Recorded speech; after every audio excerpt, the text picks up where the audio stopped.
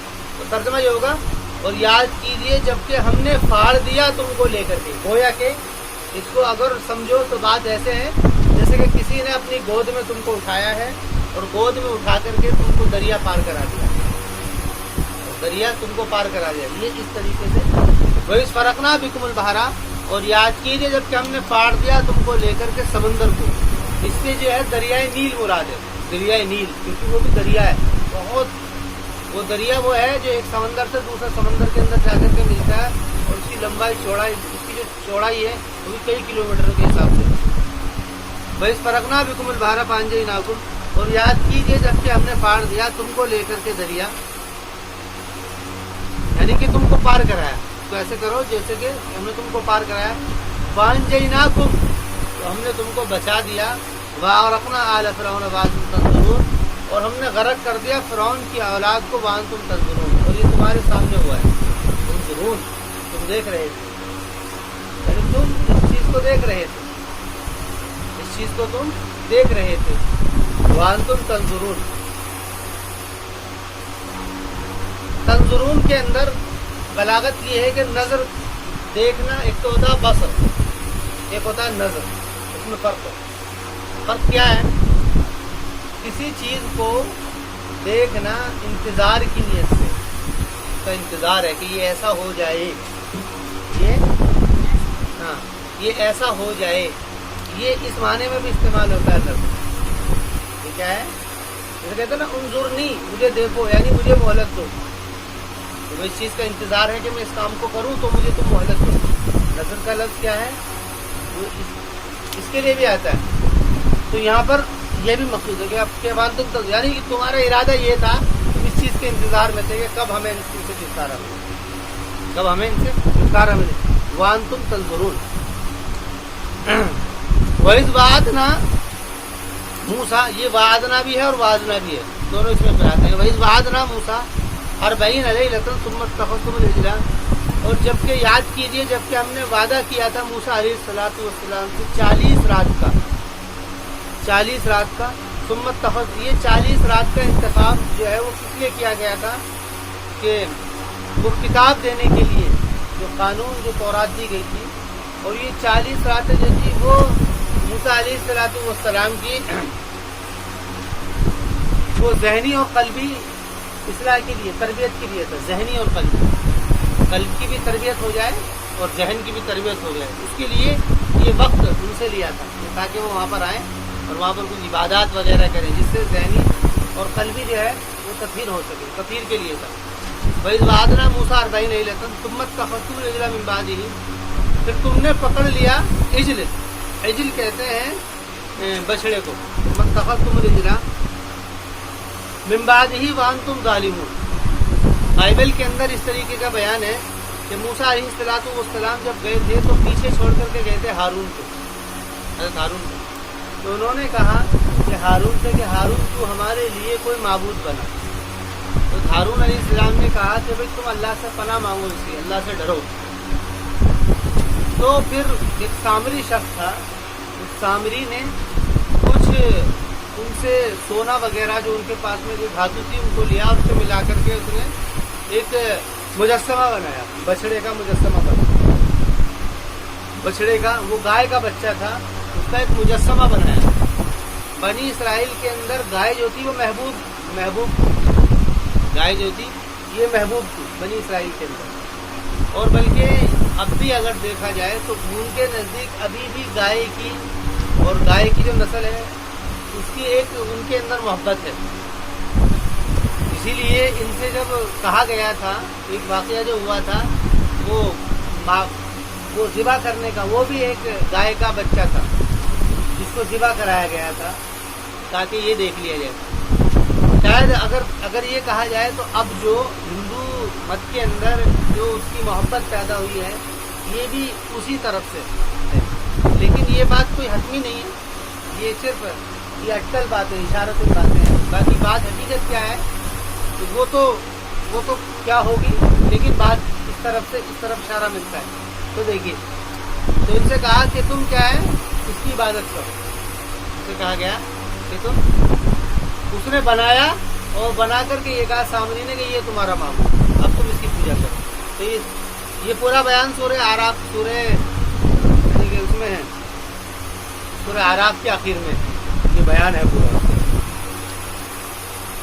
تو ان سے کہا کہ ثم اتخذتم العجل من بعدہ، کہ پھر تم نے پکڑ لیا، اجل کہتے ہیں اسی کو، ثم اتخذتم العجل من بعدہ وانتم ظالمون، اور تم ظلم کہتے ہیں حق میں کوتاہی کرنا، ظلم کہتے ہیں حق میں کوتاہی کرنے کو کہتے ہیں ظلم، وانتم ظالمون، حق میں کوتاہی کیسے کہ تمہارے پر حق تھا کہ تم اس کی عبادت کرتے، کہ جس نے تمہیں اس طریقے سے تمہیں بنی فرعون سے بچایا اور تم کو دریا سے بچا کر کے لائے، تم پانی سے لائے، لیکن تم نے کیا ظلم کیا، حق کا انکار، حق کو جھٹلا، یعنی کسی کے حق میں کوتاہی کرنے کے لیے استعمال ظلم، وانتم ظالمون۔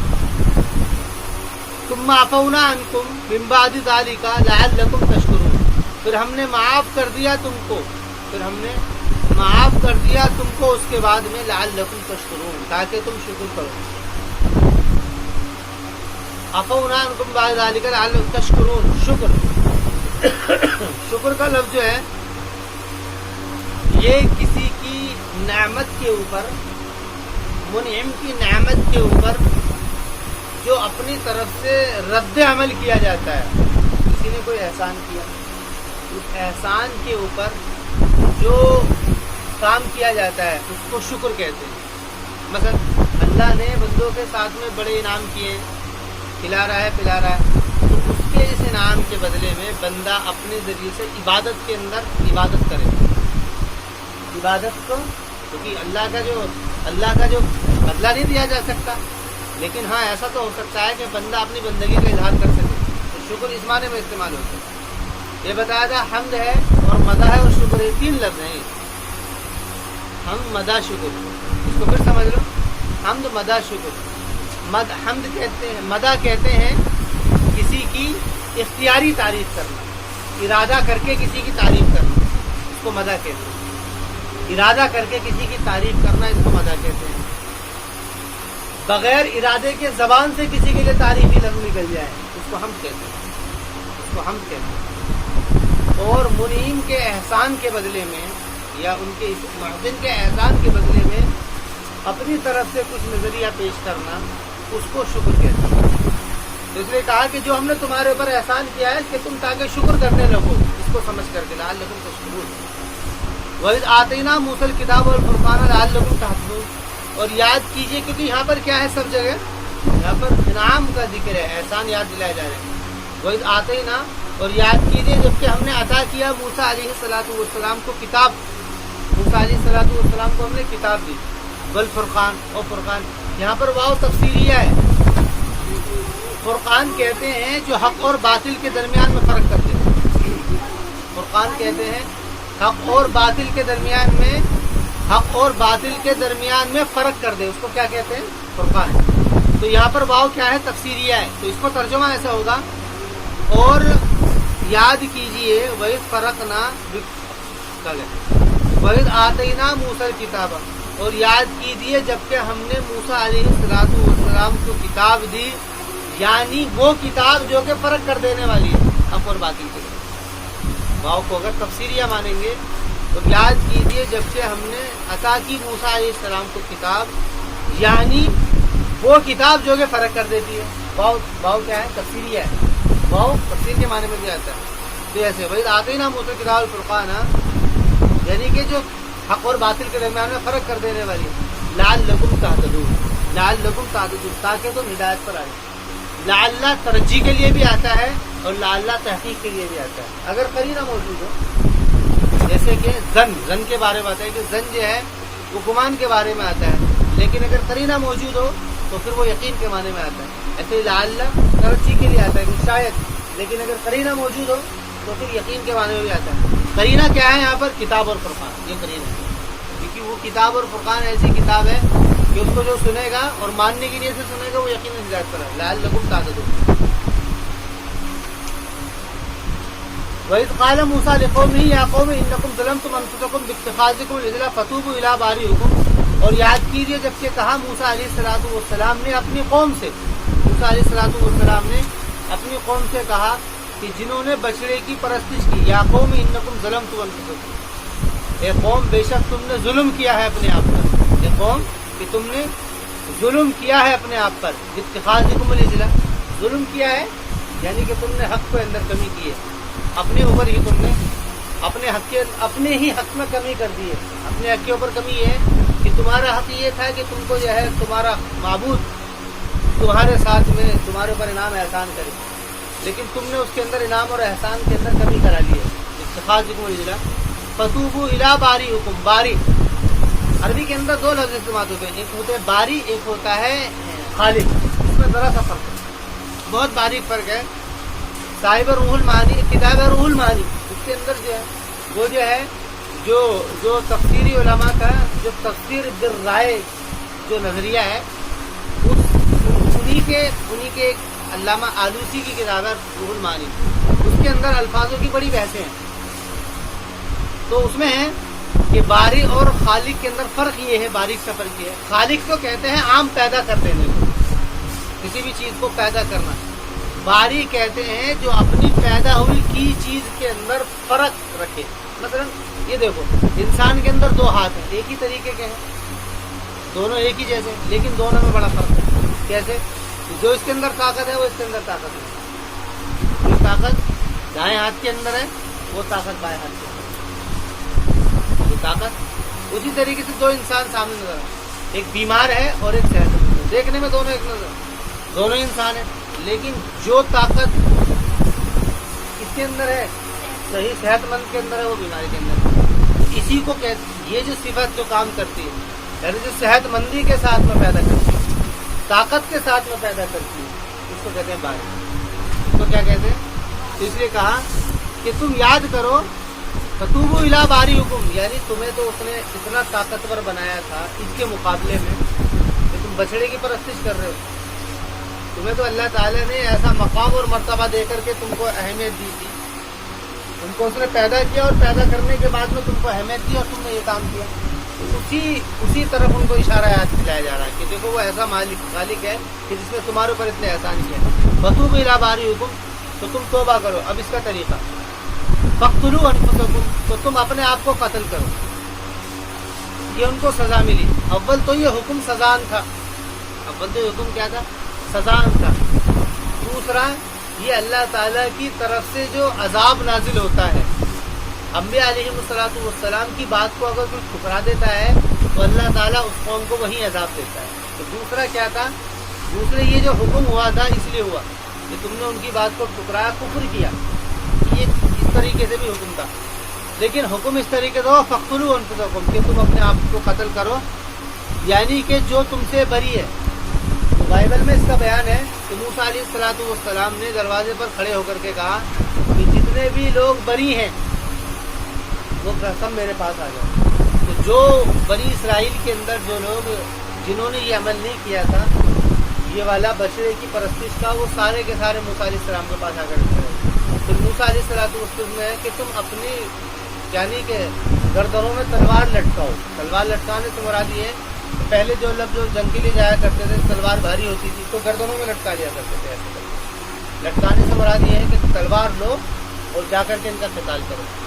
تو ایک روایت میں 3000، ایک میں 30، ایک میں 70,000 تک بھی آتے ہیں کہ اتنے لوگوں کا وہاں پر قتل ہوا تھا. تو فَاقْتُلُوا أَنفُسَكُمْ ذَلِكُمْ خَيْرٌ لَكُمْ عِندَ بَارِئِكُمْ. تو اللہ نے کہا کہ یہ تمہارے لیے بہتر ہے تمہارے باری کے نزدیک. باری اس لیے کہا گیا ہے کہ جس نے تمہارے اندر بغیر عیب کے تم کو پیدا کیا. یعنی تم یہ مت سمجھنا کہ یہ عیب ہو جائے گا، کہ تم یہ مت سمجھنا کہ ہماری تعداد اگر کم ہوگی تو عیب ہو جائے گا، یہ مت سمجھنا. بلکہ یہ تو تمہارے خالق اور باری کے نزدیک کیا ہے، یہ تو اہمیت ہوتی. ذَلِكُمْ خَيْرٌ لَكُمْ عِندَ بَارِئِكُمْ فَتَابَ عَلَيْكُمْ إِنَّهُ هُوَ التَّوَّابُ الرَّحِيمُ. بیان ہے وَإِذْ قُلْتُمْ يَا مُوسَىٰ. یہاں پر جو ہے پھر تیسرا احسان ان کو یاد دلایا گیا ہے. وہ یہ ہے وَإِذْ قُلْتُمْ يَا مُوسَىٰ لَنْ نُؤْمِنَ لَكَ حَتَّىٰ نَرَى اللَّهَ جَهْرَةً. وہ بات یہ ہوئی تھی کہ موسیٰ علیہ السلام جب پیغام لے کر کے آئے تھے توراۃ، تو بنی اسرائیل نے کہا کہ ہم تمہاری بات نہیں مانیں گے. ہم یہ کیسے مان لیں کہ جو تم پیغام لے کر کے آئے ہو، کتاب لے کر کے آئے ہو، یہ ہم کیسے مان لیں؟ تو انہوں نے کہا تھا لَن نُؤْمِنَ لَكَ حَتَّىٰ نَرَى اللَّهَ جَهْرَةً، کہ ہم تیری بات کو نہیں مانیں گے. ماننا حَتَّىٰ نَرَى اللَّهَ جَهْرَةً، یہاں تک کہ ہم دیکھ لیں اللہ کو جہارتن. جہارتن کہتے ہیں کلم کلّا، جہارا ظاہر. فَأَخَذَتْكُمُ الصَّاعِقَةُ وَأَنْتُمْ تَنظُرُونَ، تو تم کو پکڑ لیا چیخ نے. یہاں پر بات یہ ہے کہ جب ان لوگوں نے اگر کسی کو دیکھنا، اگر وہ اطمینان قلب کے لیے ہو، تو پھر وہ عیب نہیں ہے.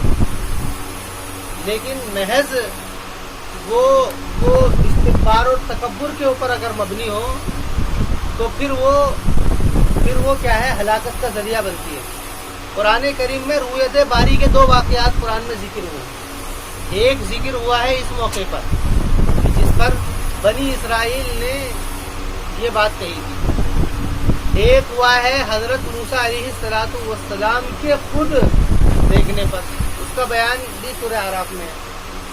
وہاں پر یہ واقعہ مکمل طور سے ہوا ہے، وہاں پر یہ واقعہ پورے مکمل طور پر ہوا ہے. یہاں پر بھی یہ واقعہ مکمل طور سے ہوا ہے. ایسا نہیں ہے کہ یہاں پر بھی یہ واقعہ کیا ہوا ہے، مکمل طور پر ہوا ہے. صاعقہ کہتے ہیں، صاعقہ چیخ کو کہتے ہیں. جب انہوں نے اس بات کا اظہار کیا تو ان کی اس بات کے اوپر اللہ تعالیٰ کی طرف سے ایک عذاب کی شکل ہے، چیخ ایک آواز ہے. اور وہ یہ مقصد یہ تھی، اور اس آواز کی وجہ سے وہ سارے کے سارے کیا ہو گئے، مرنے کو تو بعد میں دیکھیں گے، پہلے اس کی آواز کی وجہ سے وہ بدحواس ہو گئے. اس آواز کی وجہ سے یہ واقعہ بالکل طریقے سے ہوا ہے. موسیٰ علیہ السلام نے بھی اس خواہش کا اظہار کیا تھا. تو موسیٰ علیہ السلام سے کہا تھا کہ دیکھنا چاہ رہے ہو؟ کہا کہ نہیں یا رسول اللہ، کہ اللہ کے بس میں اپنے اطمینان قلب کے لیے دیکھنا چاہتا ہوں. تو کہا کہ پتھر کو دیکھ لو، اگر یہ پتھر ہماری وہ برداشت کر لے گا تو تم دیکھ. تو اللہ تعالیٰ یہ جھلک پڑی تھی پتھر کے اوپر ایک جھلک پڑی تھی. جتنے بھی معدنیات ہیں، مادے، جس سے بھائی مادے جو ہیں وہ بہت سارے مادے ہیں. مٹی بھی ایک مادہ ہے، لوہا ایک مادہ ہے، دھاتو جس کو بولتے ہیں، سونا ہے، چاندی ہے، پیتل ہے، یہ سب مادے ہیں جو زمین سے نکلتے ہیں. ان سارے مادوں میں سب سے زیادہ طاقتور اور پاورفل کیا ہوتا ہے؟ پتھر ہوتا ہے. پتھر ایسے ہوتا ہے کہ لوہے کو توڑا جا سکتا ہے، پتھر کو بھی توڑا جا سکتا ہے، لیکن لوہے کو پتھر کو پگھلایا نہیں جا سکتا، لوہے کو پگھلایا جا سکتا. پتھر جو ہے وہ پگھلتا نہیں ہے، تو کتنا بھی اس کا ٹیمپریچر ہائی کر دو پتھر کبھی بھی پگھلتا نہیں ہے. لیکن وہاں جو نور کی تجلی پڑی تھی اس کی وجہ سے وہ جل گیا. ابھی پتھر کو جلتے ہوئے دیکھا نہیں جلتا. لیکن وہ نور کی تجلی ایسی تھی کہ اس کی وجہ سے پتھر جو تھا وہ جل کر کے راک ہو گیا. تو کہا کہ جب یہ اتنی طاقتور مخلوق پتھر یہ ہماری اس کو نہیں برداشت کر سکتے, تم کیسے برداشت کرو گے؟ ایک واقعہ یہ قرآن میں دیا ہے اور دے کر کے اس طرح خیال دیا ہے کہ یہ سب متشابہات ہیں, تم اس کے پیچھے مت پڑو, یہ تم اس کے پیچھے مت پڑو, کیونکہ تمہاری نظریں اور تمہاری عقل کے وہ دائرے نہیں ہیں, تمہاری نظر اور تمہاری عقل کے وہ دائرے نہیں ہیں جو اس بات کو برداشت کر سکیں. تمہاری نظر و عقل کے یہ دائرے نہیں ہیں جو اس بات کو برداشت کر سکیں اور برداشت کرنے کے بعد میں وہ کوئی فیصلہ لے سکے. تمہاری نظر اور عقل کے اتنے دائرے نہیں ہیں, تو تمہیں تو اس بات کے اوپر تمنا نہیں کرنی چاہیے. لیکن انہوں نے تمنا کی. فَأَخَذَتْكُمُ الصَّاعِقَةُ وَأَنْتُمْ تَنظُرُونَ, تو تم کو پکڑ لیا ایک چیخ نے, وَأَنْتُمْ تَنظُرُونَ, اور تم دیکھ رہے تھے. ثُمَّ بَعَثْنَاكُمْ مِنْ بَعْدِ مَوْتِكُمْ لَعَلَّكُمْ تَشْكُرُونَ, پھر ہم نے تم کو اٹھایا. من بعد موتکم, موت کا لفظ اگر موت کا لفظ بے ہوشی کے معنی میں بھی آتا ہے اور نیند کے معنی میں بھی آتا ہے. جیسے کہ قرآن میں ہے کہ تم کو مار دیا اور تم مرے ہوئے نہیں تھے, قرآن میں ہے ایک آیت. تو خیر موت کا لفظ جو ہے یہ بے ہوشی کے معنی میں بھی آتا ہے, یہ لفظ بے ہوشی کے معنی میں بھی آتا ہے, یعنی جس میں آدمی بدحواس ہو جائے, اس کو خواب و خیال اس کو نہ رہے, بالکل ختم ہو جائے. ثم بعثناکم من بعد موتکم, اور یہ موت کے معنی میں بھی آتا ہے. ثم بعثناکم من بعد موتکم, پھر ہم نے تمہیں. اب یہاں پہ بعث کا قرینہ اس بات کی دلالت کر رہا ہے کہ یہاں سے موت سے مراد موت نہیں ہوئی تھی, موت نہیں ہوئی تھی بلکہ بے ہوشی. پھر ہم نے تم کو بعث ہے, بس باسن کے معنی آتے ہیں اٹھانا بھیجنا, تو ہم نے تو تم کو اٹھایا. من بعد موتکم, تمہارے بدحواس ہونے کے بعد, بے ہوش ہونے کے بعد. یا اگر اس کا ترجمہ موت کریں گے تو یہ ترجمہ بھی یہ کر لو کہ ہم نے تم کو, لیکن یہاں پر صرف زندہ ہونا ہوتا, تم آیا تم من بعد موتکم. بہرحال یہ دونوں ہی اس کے اندر علماء کے اقوال ہیں, یہ دونوں ہی آگے ہیں سامنے. ثم بعثناکم من بعد موتکم,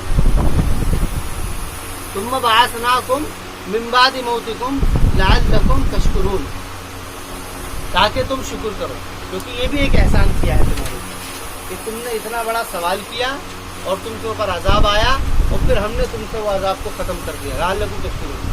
وَظَلَّلْنَا عَلَيْكُمُ الْغَمَامَ وَأَنزَلْنَا عَلَيْكُمُ الْمَنَّ وَالسَّلْوَىٰ, اور احسان ان کے اوپر یہ ہوا کہ ہم نے تمہارے اوپر سایہ کیا غمام بادل کا, غمام بادل, پھر ہم نے تمہارے اوپر سایہ کیا, یعنی بادل تو خیر یہ اردو زبان کا لفظ ہے. اصحاب صحب کہتے ہیں ان بادلوں کو جو بارش برسائے, غمام کہتے ہیں ان بادلوں کو جو کہ سایہ کرے. جیسے کہ عام طور سے ساون کے مہینے میں ہوتا ہے نا, وہ سورج بالکل ڈھک جاتا ہے, وہ بادل وہ ہوتے ہیں جو سایہ کرتے ہیں. غمام سے مراد وہی بادل ہے. وَظَلَّلْنَا عَلَيْكُمُ الْغَمَامَ وَأَنزَلْنَا عَلَيْكُمْ, یعنی اس بادل سے کیا ہوتا تھا, ان کے اوپر سایہ ہوتا تھا, وہ دھوپ کی تپش سے بچا کرتے تھے. وَأَنزَلْنَا عَلَيْكُمُ الْغَمَّ ثُمَّ وَظَلَّلْنَا عَلَيْكُمُ الْغَمَامَ وَأَنزَلْنَا عَلَيْكُمُ الْمَنَّ وَالسَّلْوَىٰ, من اور سلوہ یہ ایک قسم کی کھانے کی چیزیں تھی. من کے بارے میں علماء کے بہت اقوال ہیں. من کے بارے میں روایت کے اندر بھی آتا ہے, وہ ہوتا ہے اس کو کہتے ہیں ہم لوگ سانپ کی چھتری بولتے ہیں نا, ہم سانپ کی چھتری, یہ برسات ہو جاتی ہے. اس کو بھی آپ نے فرمایا یہ بھی کیا ہے, ایک من کی قسم ہے. اس کی سبزیاں بنتی ہیں, اس کی سبزی بنتی ہے اور وہ بہت مفید ہے. اس کا پانی آنکھوں کے لیے بہت فائدہ. من اصل میں ایک اولے کی طرح ہوتی تھی, وہ اس کے اندر تورات اور انجیل وغیرہ. پھر ہوا یہ, انہوں نے دیکھا صبح اٹھ کر کے, انہوں نے صبح اٹھ کر کے دیکھا کہ ان کے گھر کے باہر میں ایک طریقے کے اولے وغیرہ پڑے ہوئے ہیں. اولے کی شکل میں کچھ پڑی ہوئی ہے. تو انہوں نے اس کو جمع کیا. وہ کوئی یعنی وہ کوئی روٹی کی قسم کی کوئی چیز تھی. اور پھر سلوا کہتے ہیں سالن کی کوئی قسم. حکمران ہے کہ شام کو انہوں نے دیکھا کہ ان کے گھر کے چاروں طرف بٹیریں آ کر کے, بٹیر جو ہوتی ہیں وہ آ کر کے گھومنے لگی. بٹیر جو ایسی ہوتی ہے کہ اس کو پکڑنے میں بہت آسانی ہوتی ہے, آپ کی تو ہے وہ, لیکن وہ زیادہ بھاگ نہیں پاتی. عام طور سے چھپتی ہے وہ, کسی کے نیچے گھس گئی, کہیں دیکھیے بٹیر,